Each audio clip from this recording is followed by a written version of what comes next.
President Uhuru Kenyatta chaired the 8th National and County Coordination Government Summit at State House, Nairobi today.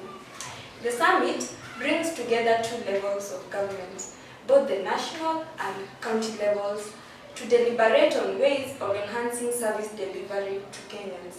So some of the things that were discussed was the implementation progress of the Big Four agenda aligned programs.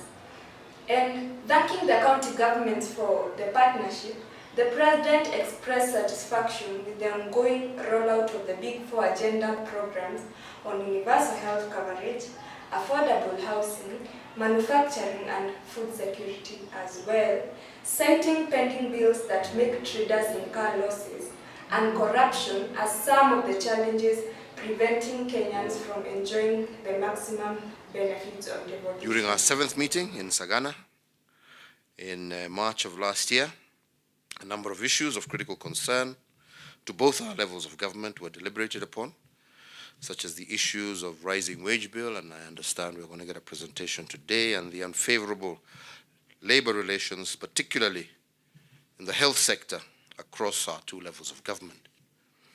I am confident that, again, since that meeting, we have registered some positive milestones in the two areas I've just mentioned, as well as other areas. And we believe that these milestones we shall share together during today's gathering.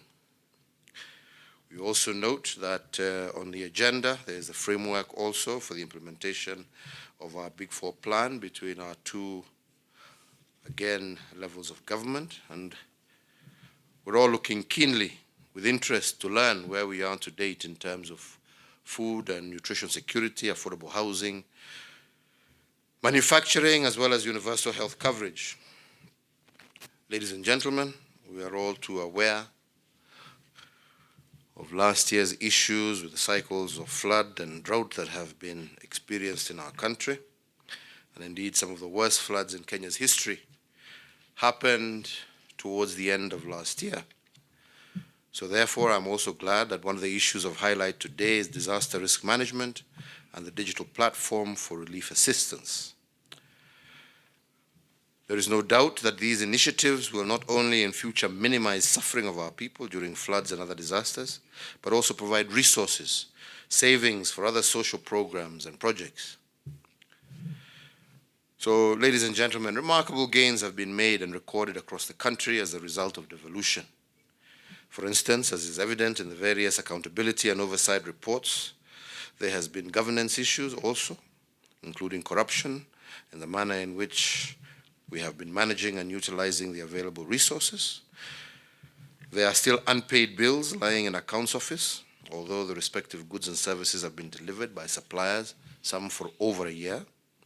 And I believe we must all commit to clearing these bills, because by not honoring our obligations, we not only compromise the performance of the economy and other attendant adverse consequences, but we are also hurting and harming the people who have borrowed money to supply. So as we congratulate ourselves on the progress we have made, we must also deal with the issues that have also surfaced.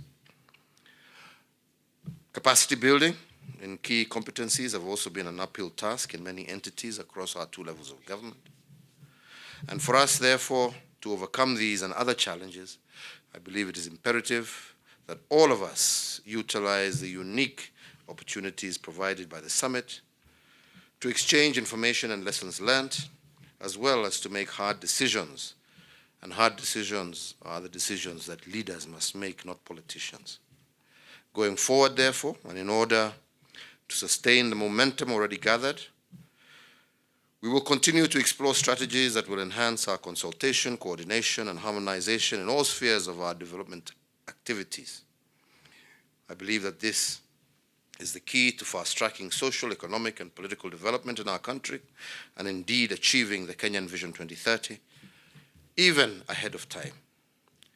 So, ladies and gentlemen, I just can only say I congratulate each and every one of you. I know some of you, not only some of you, all of you have worked extremely hard in your respective countries to achieve positive impact on the lives of our people.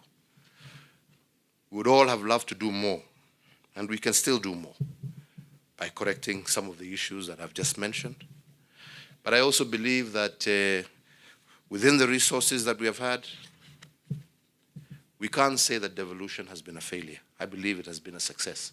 All we need to do now is to build on that success and ensure at the end of the day, our people are better off for the constitution that they pass for themselves.